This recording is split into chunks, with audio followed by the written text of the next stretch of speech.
اسلام نے عورت کو جو مقام دیے اس سے پہلے کسی مذہب میں وہ مقام عورت کو نہیں ملا۔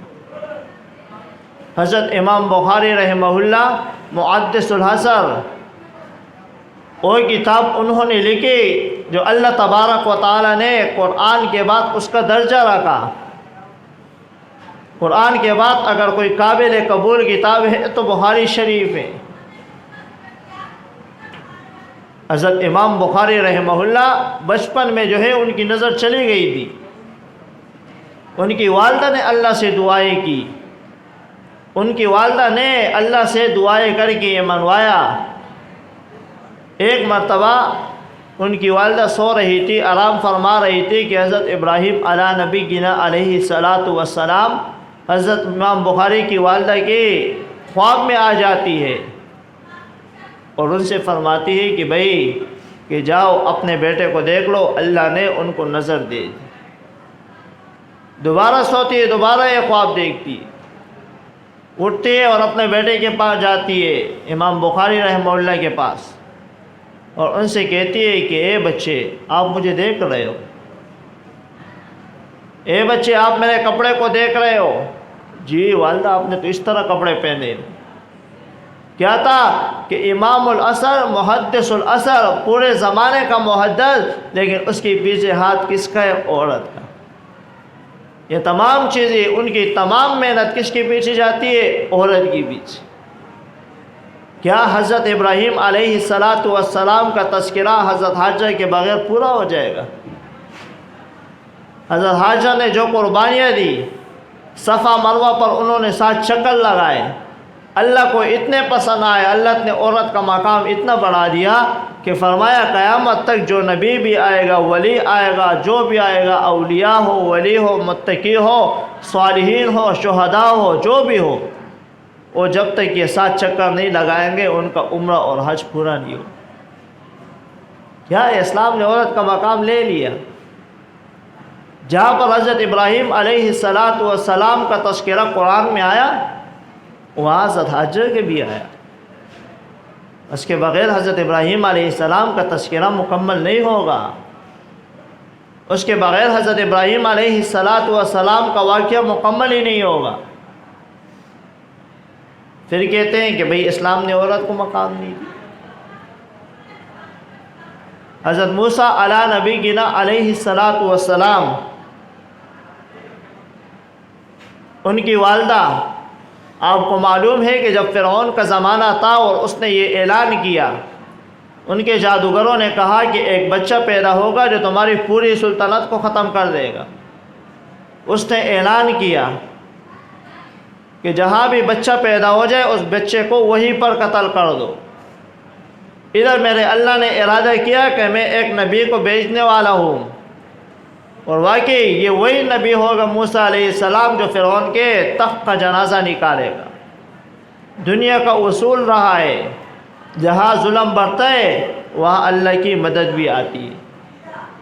وہ بچہ جب پیدا ہونے لگا تو اللہ تبارک و تعالی نے حضرت موسیٰ علیہ السلام کی والدہ پر وحی کی۔ کیا حضرت موسیٰ علیہ السلام کی والدہ پیغمبر تھی؟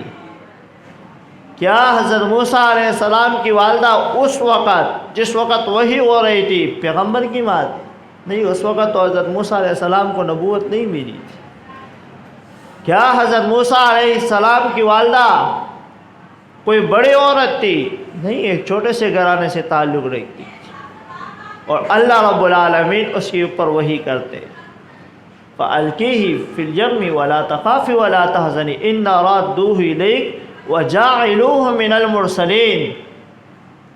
آپ موسیٰ علیہ السلام کو دودھ پلاتے رہیے، آپ اس بچے کو دودھ پلاتے رہیے جس طرح آپ کو خوف ہو جائے کہ سردار آنے والے ہیں، فرعون کا لشکر آنے والا ہے، ان کو معلوم ہو چکا ہے کہ اس گھر میں بچہ پیدا ہوا ہے، تو آپ اس کو ایک بکسے میں ڈال کے فَأَلْقِيهِ فِي الْيَمِّ، دریا کے حوالے کر دیں، نہیں کہا دریا میں پھینک دیں، دریا کے حوالے کر دیں۔ ہم نے انہیں حکم دیا وہ صحیح سلامت پہنچائیں، اور آپ پریشان بھی نہ ہونا کہ آپ اس کو دریا کے حوالے کریں گے تو یہ چلا جائے گا، مر جائے گا۔ نہیں نہیں، وَجَاعِلُوهُم مِّنَ الْمُرْسَلِينَ، یہی دریا آپ کو یہ بچہ واپس بھی کرے گا، اور یہ اس وقت واپس کرے گا جب ہم نے اس کو نبوت بھی دی ہوگی اور انبیاء علیہ السلام سے بنایا ہو۔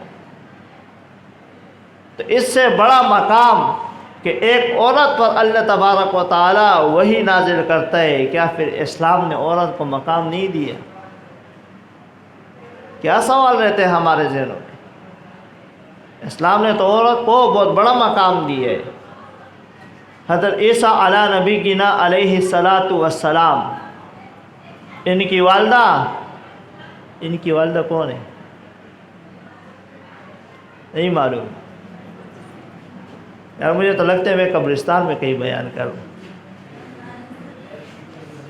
سمجھ تو آ رہے ہیں میری باتیں؟ ہاں، ناراض تو نہیں ہو؟ ایسے نہ ہو کہ ناراض ہو کہ سر آتے ہیں بس تقریر کرتے ہیں، ہماری بریک بھی نہیں ہوتی، یہ نہیں ہوتی، چلو ہم جواب نہیں دیں گے۔ ناراض تو نہیں ہو نا؟ اچھا، حضرت عیسیٰ علیہ الصلاۃ والسلام کا تذکرہ، کیا ان کی والدہ حضرت مریم، ان کی والدہ کی وجہ سے کیا ان کے بغیر حضرت عیسیٰ علیہ السلام کا تذکرہ مکمل ہو جائے گا؟ نہیں۔ ان کی والدہ نے دعا مانگی، اے اللہ مجھے ایسا بیٹا دے جو میں تیرے دین کے لیے اسے وقف کر دوں، مسجد حرام بیت اللہ کے لیے اسے وقف کر دوں۔ فلما وضعتها قالت رب انی وضعتها انثى، سورہ آل عمران۔ فرمایا جب پیدا ہوئی تو بچی تھی، اور تو بیٹا مانگا تھا کہ مسجد حرام کی خدمت، عورت کس طرح خدمت کری؟ آگے چل کر اللہ تبارک و تعالی نے مریم علیہ السلام کو وہ مقام دیا کہ اس سے حضرت عیسیٰ علیہ السلام پیدا ہو، اور وقت کے انبیاء میں شمار ہونے لگے۔ دعا کس کی تھی؟ حضرت مریم کی والدہ کی دعا تھی۔ کیا حضرت مریم کی والدہ کوئی بڑی عورت تھی؟ نہیں۔ تو کیا حضرت عیسیٰ علیہ السلام کا تذکرہ قرآن میں جہاں پر بھی ہوگا تو حضرت مریم اور حضرت مریم کی والدہ کے بغیر مکمل ہو جائے گا؟ نہیں۔ پھر کہتے ہیں کہ اسلام نے عورت کو مقام نہیں دیا۔ حضرت شیخ جیلانی رحمہ اللہ جب اس نے یہ کہا ڈاکو نے کہا کہ بھئی آپ نے اتنا مال ہمارے کو بتا دیا کہ میرے پاس اتنا مال ہے، اگر آپ اسے چھپا لیتے، چند پیسے جیب میں رکھ دیتے، ہم وہ لے کے آپ کو چھوڑ دیتے، آپ نے کیوں ہم سے سچ کہا؟ انہوں نے کہا میری والدہ کی نصیحت تھی کہ بیٹا کبھی جھوٹ نہ بولنا۔ کیا وہ نصیحت کرنے والی والدہ نہیں تھی؟ عورت نہیں تھی؟ عورت تھی۔ عورت نے نصیحت کی، عورت کا یہ مقام بنا کہ سب ڈاکو نے اسلام قبول کیا۔ جہاں پر یہ تذکرہ آئے گا، کیا حضرت شیخ جیلانی رحمہ اللہ کا تذکرہ اس کی والدہ کے بغیر پورا ہو جائے گا؟ ضرور اس کی والدہ کا ذکر آئے گا۔ اور تاریخ لکھتی ہے جہاں پر بھی جو کامیاب مرد ہوتا ہے اس کی پیچھے کوئی کامیاب عورت کا ہاتھ ضرور ہوتا ہے۔ بلوچستان کے ایک بزرگ کا واقعہ لکھا ہے علماء مفسرین نے، فرمایا کہ ایک بزرگ ایک سفر پر نکلے، جب سفر سے واپس آئے تو بہت ہی خوش تھے۔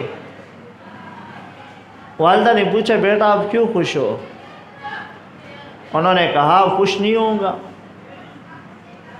اللہ کے انبیاء جس مقصد کے لیے دنیا میں آتے تھے، آج میں نے اپنی آنکھوں سے، اپنے دل کی آنکھوں سے اس مقصد کو محسوس کیا ہے۔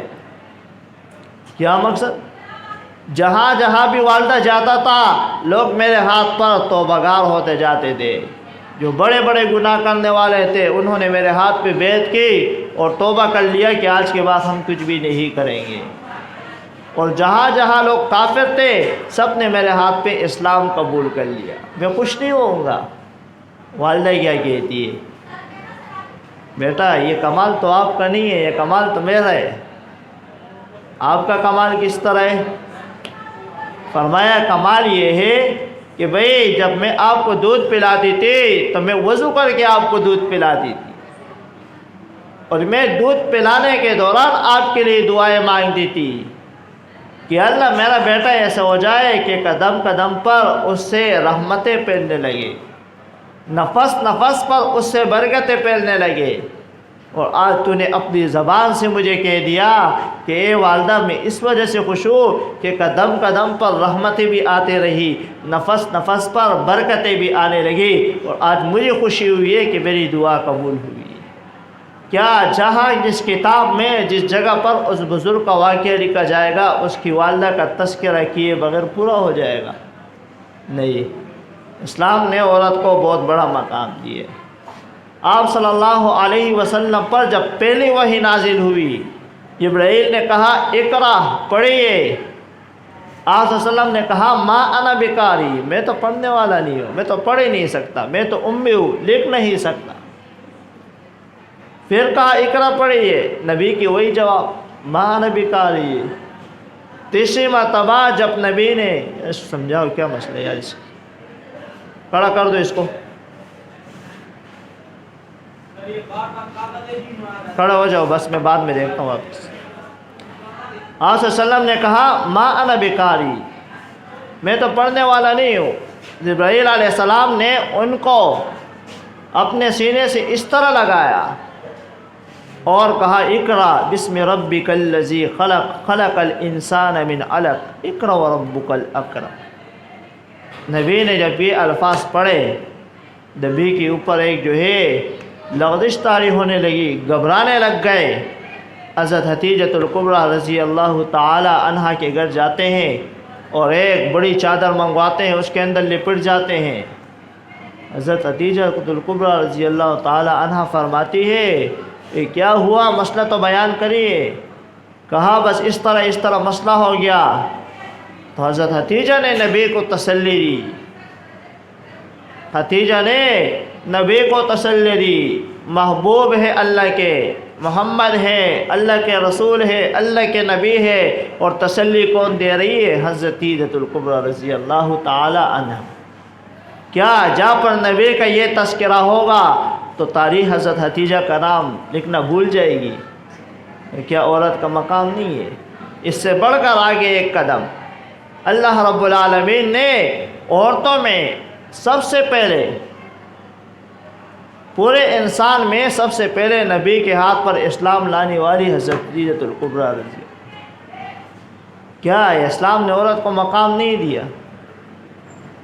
یہ ایمان لانا، اسلام کی دعوت، اسلام کی جو ہے نصیحت، یہ عورت کا کام تو نہیں، اللہ کی طرف سے اللہ کا چناؤ یہ تھا کہ سب سے پہلا حضرت حتیجۃ الکبریٰ آپ صلی اللہ علیہ وسلم کے ہاتھ پر ایمان لائی۔ خود آپ صلی اللہ علیہ وسلم نے فرمایا جس کی 3 بیٹیاں پیدا ہو جائیں اور 3 بیٹیاں پیدا ہونے کے بعد اور ان کی اچھی طرح پرورش کرے، اچھی طرح پرورش کرنے کے بعد جب وہ بڑی ہو جائے تو اپنے ہاتھوں سے اچھی طرح ان کو رخصتی کرائے، کچھ سوچ سمجھ کے ان کی رخصتی کرائے۔ نبی نے فرمایا وہ شخص جنت میں میرے اتنے نزدیک ہوگا جس طرح کی یہ 2 انگلیاں ہیں، شہادت کی انگلی کے ساتھ دوسری انگلی، اتنے قریب ہوگا۔ یہ نہیں فرمایا یہ کتنی دور ہے، یہ فرمایا کہ اتنے قریب ہوں گے۔ کیا یہ بشارت جو ہے کسی مرد کے، کسی بچے کے پیدا ہونے پر ملی ہے؟ نہیں۔ ایک صحابی نے عرض کیا یا رسول اللہ اگر 2 بیٹیاں ہو، کہا وہ بھی اسی طرح میرے ساتھ جنت میں ہو۔ حضرت عائشہ رضی اللہ تعالیٰ سے نقل ہے کہ انہوں نے کہا اگر کسی کی 1 بیٹی بھی ہو اس کی اچھی پرورش کرے، وہ بھی اس حدیث کی فضیلت میں آ جائے۔ تو کیا مقام دیا ہے عورت کو؟ تو اللہ تبارک و تعالیٰ نے بہت بڑا مقام دیا اور فرمایا جس خاندان میں عورت صحیح ہوگی تو وہ پورا خاندان صحیح ہوگا، اگر اس کا مرد صحیح ہوگا تو صرف مرد نہیں ہوگا، بس مرد کا لکھا ہے کہ صرف مرد اپنے حد تک وہ صحیح ہو، لیکن اگر عورت صحیح ہوگی تو پورا خاندان اس کا کیا ہوگا؟ صحیح ہوگا۔ ایک گلشن اقبال کا ایک واقعہ ہے، میری آنکھ کو دیکھا واقعہ ہے۔ اس کے بندے سے پوچھا کہ بھئی آپ کی تو پہلی داڑھی نہیں تھی، آپ نے داڑھی کس طرح لکھی؟ کوئی واقعہ، کوئی تبلیغ میں گئے تھے، کیا مسئلہ؟ انہوں نے کہا کہ نہیں، کہیں گئے تو نہیں تھا، البتہ میں نے اپنی ایک بیٹے کو مدرسے میں داخل کیا، اپنی ایک بیٹی کو مدرسے میں داخل کیا، اور جب بیٹی کو مدرسے میں داخل کیا تو میں نے بیٹی سے کہا کہ میں آپ کے پاس آتا جاؤں گا آپ کی پوچھنے کے لیے۔ تو بیٹی نے کہا اس وقت تک نہیں آنا جب تک کہ آپ نے داڑھی نہ رکھی ہو۔ کیوں؟ کیا مسئلہ ہے؟ کہا آپ آؤ گے، میرے استادوں کے ساتھ ملو گے، اور میرے استاد مجھے کہیں گے کہ یہ آپ کے والد ہے جس کی داڑھی نہیں۔ تو ایک عورت کی وجہ سے اس کے والد نے جو ہے داڑھی رکھی۔ آج کل یہی سوال ہے کہ عورت کو اسلام نے کیا مقام دیا؟ عورت کو اسلام نے یہ مقام دیا۔ ایک حدیث کی تشریح کر کے اجازت چاہوں گا کہ اللہ تعالیٰ صلی اللہ علیہ وسلم نے فرمایا، جو میں نے پہلے شروع میں حدیث شریف پیش کی، کہ جب عورت کا خون بہایا جائے، یعنی عورت کو غلطی سے قتل کر لیا جائے، تو اس کی دیت کتنی ہے؟ 50 اونٹ۔ اور اگر مرد کا خون بہایا جائے تو اس کی دیت 100 اونٹ۔ تو ایک زمانے میں یہ سوال اٹھایا گیا، اور ایسی مجلس میں اٹھایا گیا کہ جہاں پر ہم موجود تھے۔ تو میں نے ایک ساتھی ان سے میں نے عرض کیا کہ آپ جا کے اس کا جواب تو دے دے کم سے کم۔ یا اتنی یعنی حدیث کی تشریح، حدیث بیان کے، حدیث بھی صحیح ہے، بڑی بڑی کتابوں میں لکھا ہے، آپ جا کے بیان تو کر لیں کوئی۔ اس نے مجھ سے کہا نہیں، آپ جا کے بیان کریں۔ میں نے جو ہے دعا پڑھی، رب اشرح لی صدری ویسر لی امری واحلل عقدۃ من لسانی، اور میں نے کہا کہ بھئی صرف 5 منٹ کے لیے خاموش بیٹھنا، کیونکہ شور شرابہ تھا، اور جہاں پر عورتیں جمع ہوتی ہیں وہاں ویسے بھی شور شرابہ شروع ہو جائے۔ میں نے کہا 5 منٹ میری بات سنیں، پھر آپ چلیے اور مجھے بھی جو ہے جانا ہے۔ میں نے کہا آپ کی حدیث بالکل صحیح ہے کہ جب عورت کا خون بہایا جائے تو 50 اونٹ، مرد کا خون بہایا جائے تو 100 اونٹ۔ کیا مسئلہ ہے کہ اسلام نے عورت کو جو ہے اتنی کم جو ہے حصہ دیا ہے؟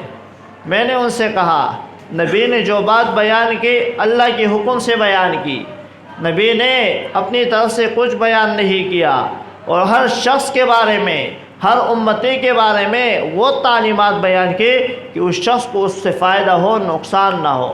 میں نے اس سے کہا، میں نے کہا اگر میں مر جاتا ہوں اور میری بیوی ہوتی ہے تو اس کو کتنے اونٹ ملتے ہیں؟ 100۔ مرد کا خون جب بہے گا تو کتنے؟ 100۔ میں نے ان سے کہا میں مرتا ہوں تو میرے بیوی کو 100 اونٹ ملتے ہیں، 100 اونٹ کی دیت وہ ادا کرے گا، اور اگر میری بیوی مرتی ہے تو مجھے کتنے اونٹ ملیں گے؟ 50۔ میں نے کہا آپ عقل کی نظر سے دیکھ لو کہ میرا فائدہ ہے، مرد کا فائدہ زیادہ ہے یا عورت کا فائدہ زیادہ ہے؟ تب جا کے ان کو یہ بات سمجھ آئی۔ وآخر دعوانا